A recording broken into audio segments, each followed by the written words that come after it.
Hey everyone, welcome back to my channel. Welcome to my channel if this is your first time here. My name is Megan and I am the witch here around the cauldron. Today I wanted to take some time to talk about the history of the upcoming Sabbat Bealtaine, the anglicized word being Beltane, celebrated as part of the neo-pagan Wheel of the Year. And I'm going to be approaching this in kind of a different way, because part of my goals this year, my personal goals, is to be more connected and in tune with my own land and my own cycles here where I live. So I'm going to be talking about the history of Bealtaine, but also how I plan on celebrating that as someone who does not live in Ireland. Before we get into the rest of the video though, make sure you hit the subscribe button down below if you're not already subscribed, give the video a thumbs up if you like it, and be sure to check the description for links to my membership program, my Discord server, and whatever else I decided to share down there. So in terms of celebrations and holidays, Bealtaine is sort of the beginning of summer. So historically, the year was split into two parts, two sort of major seasons, summer and winter. So this is the light half of the year and the dark half of the year. Bealtaine starts the light half of the year, so you go from Bealtaine to Samhain, and then Samhain starts the dark half of the year, from Samhain to Bealtaine. Now the word Bealtaine comes from Old Irish, and I have seen so many different translations for what this word means or its etymology and where it comes from. Some people say it means like something to do with Bel's fire, or a deity named Belanus. I'm sorry, I was combining deity Baelor and deity Belanus. I don't even know if I'm saying those correctly. So throughout the video, please forgive my pronunciation of Irish words.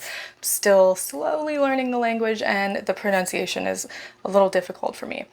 But all of that to say that the etymology of the word Bealtaine in Old Irish is kind of debated as far as I have seen as of the day of recording this. So just keep in mind that Bealtaine is still an Irish word. It's used today. It literally translates to the month of May. It is the word used for May.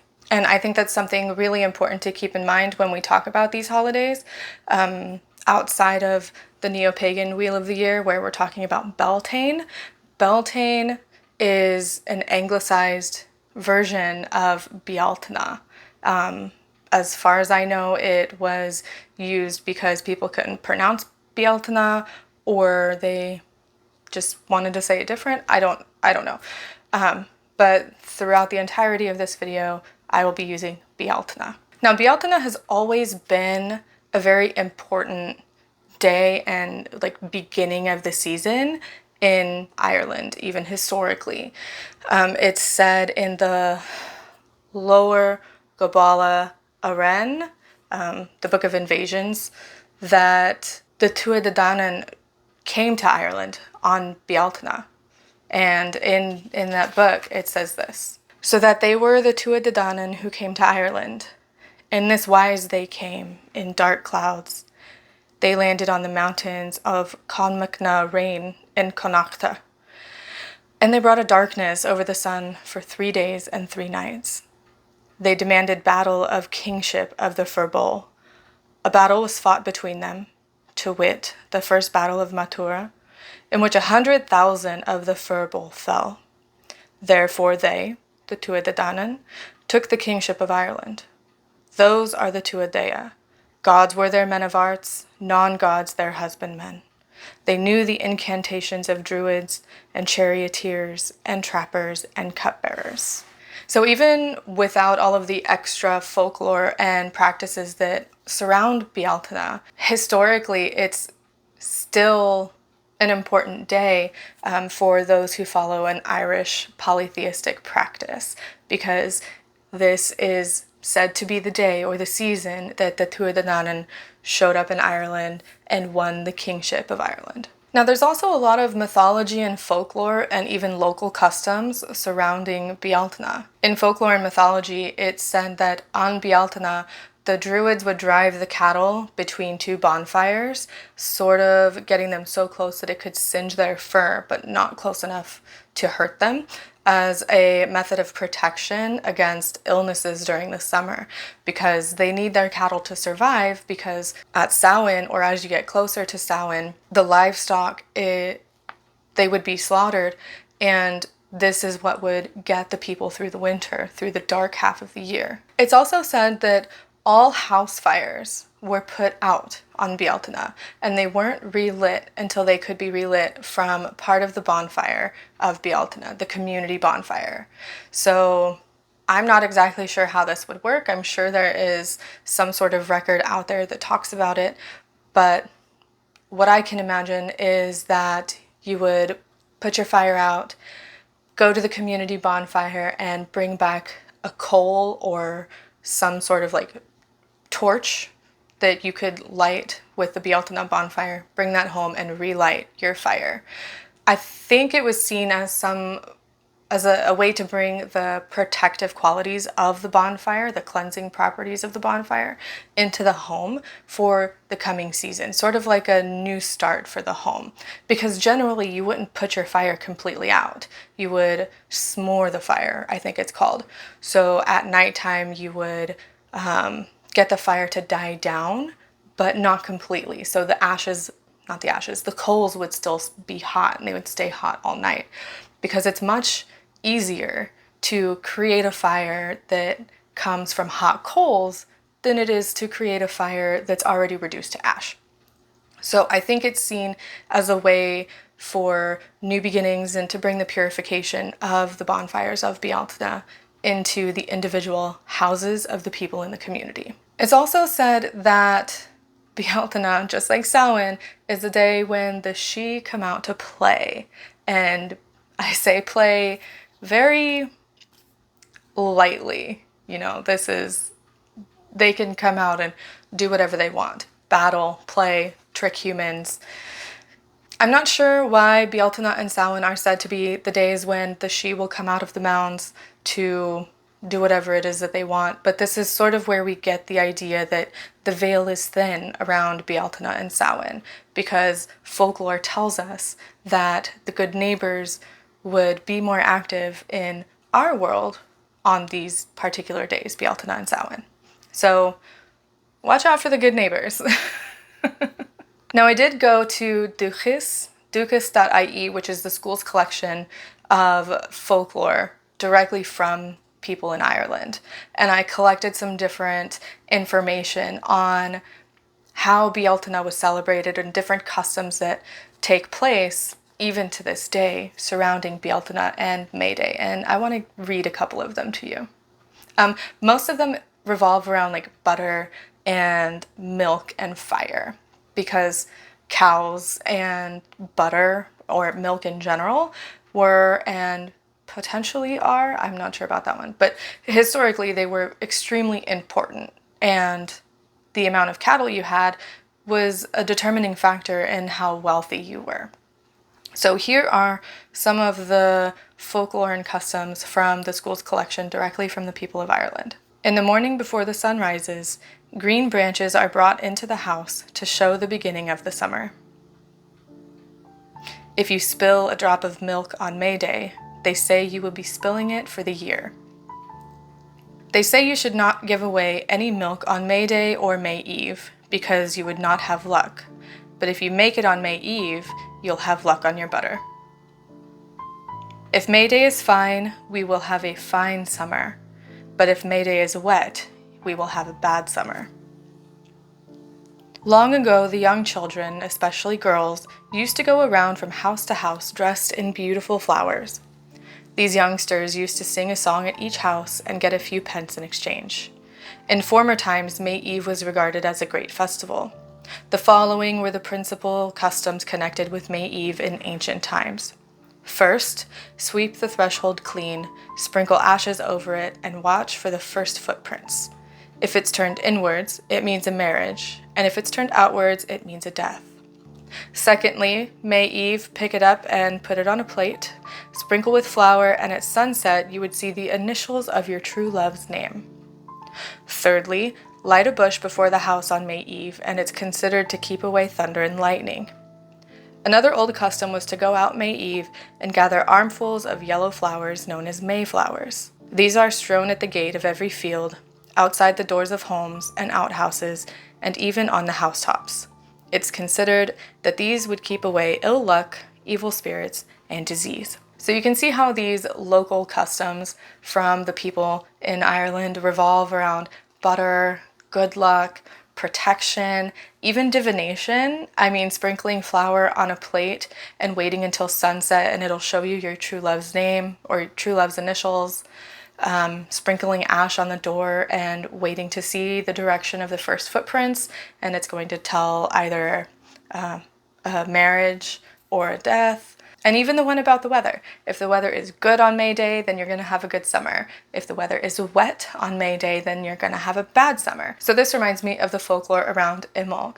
It's said that the Cailleach, I believe I'm saying that correctly, on Imbolc, if the weather is bad, then that means that winter is going to end sooner. But if the weather is good, that means that you're going to have a little bit of a longer winter. And it's said that this happens because if the weather is bad, the Cailleach cannot go out and gather firewood to continue the winter. But if the weather is good, then the Cailleach has time to go out and gather more firewood because she knows that winter is going to last longer. So it's a lot of divination, and the customs all sort of intertwine with each other throughout the folklore of Ireland and the mythology. And that's really important to me, to be able to understand these different things and to make those connections. But that's an entirely different topic, and I think I'll talk about why cultural context is important, either in a video, a blog post, or a podcast. I haven't decided yet, but it's on my list of things to do.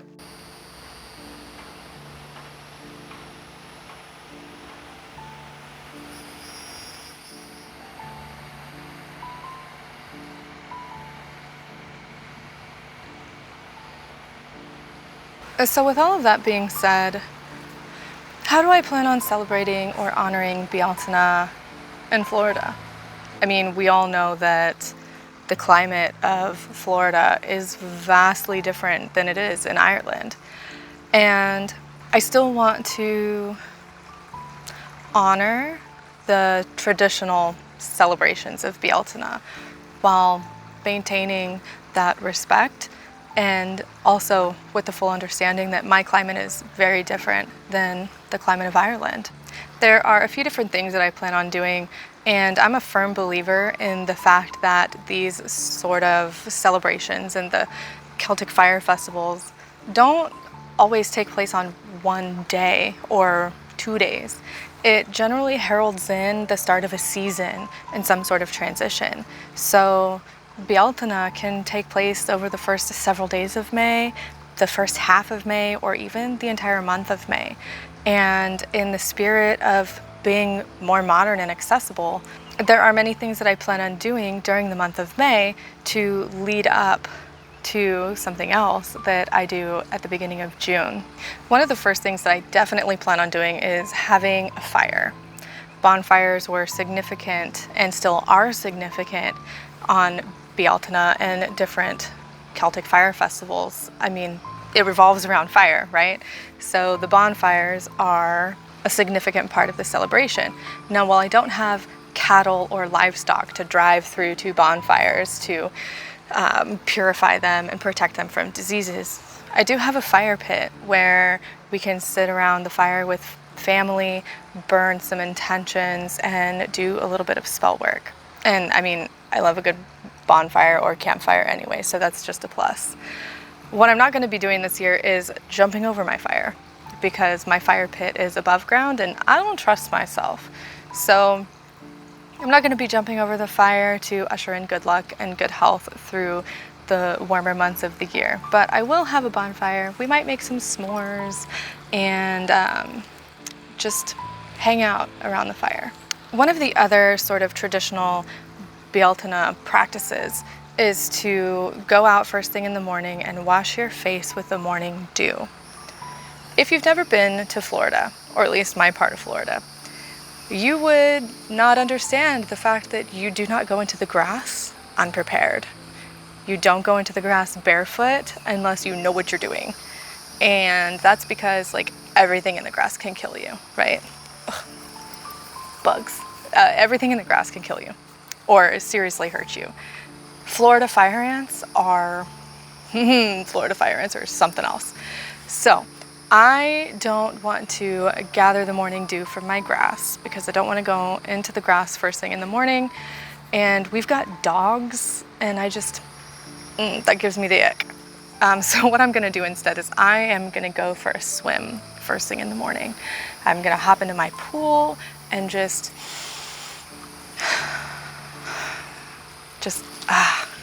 it's really hard to explain if you don't have that sort of connection with water, but I feel like going for a swim in my pool on the morning of Bealtaine is a good middle ground, and it's a good regional way to still honor the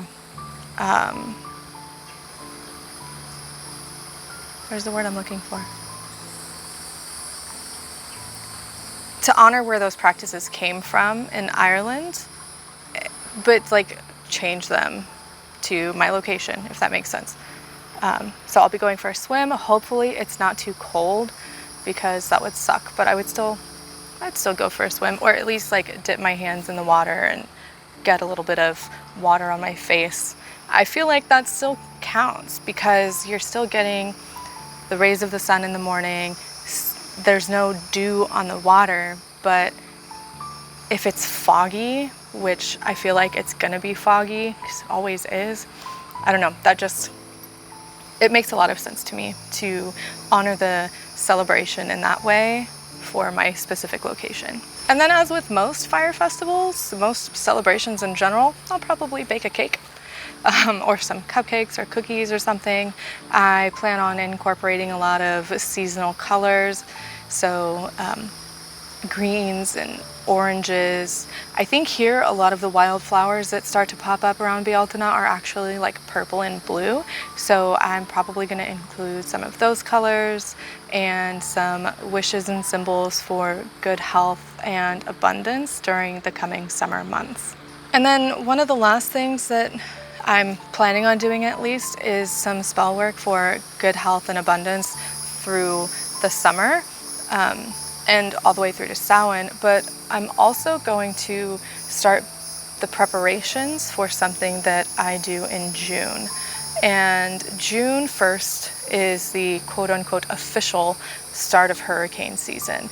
And I feel like utilizing the energy of Bealtaine and the transition from one time of year to another, along with the correspondences and traditional aspects of protection magic that happens during May, as sort of a boost or starting point for my ritual that I do in June for hurricane season is just, it makes a lot of sense to me. So with the spell work I'm doing, it's going to be like protection, abundance, prosperity, good health, protection from disease, protection from sunburns and mosquitoes, and you know, all of the regional stuff in my area. And that's about everything that I have planned so far. I will probably add in things and take things out and just adjust it as needed, because I don't like being stuck in a rigorous sort of like box when it comes to my celebrations, because I feel like that takes away from the sacredness of them. Like, yes, we have our traditions and we have the cultural aspects and we have, you know, where these traditions originated from. There's a word I'm looking for like the origin. I think that's the word I'm looking for. But we have like the origin of these customs and traditions. But as a Celtic pagan outside of Ireland, I really feel like it would be disingenuous, and it would be doing a disservice to my practice and to my regional location to try to copy these practices exactly as they are for a location that I don't live in. Now, while I have this sort of spiritual connection that I feel to Ireland, it's also important to recognize that I'm not there, and to tailor these types of traditions to my own location while still, again, keeping the cultural context of where these customs originated from. So with that, I hope everybody has a wonderful Bealtaine, and yeah, may your summer be prosperous, may you be protected as we move into the light half of the year. Make sure that you hit the subscribe button down below and give the video a thumbs up if you enjoy it. Check out all of the links in the description. Check out my membership program. You can join for as little as $2 a month and get all kinds of perks. Follow me on social media, and I will see you next time.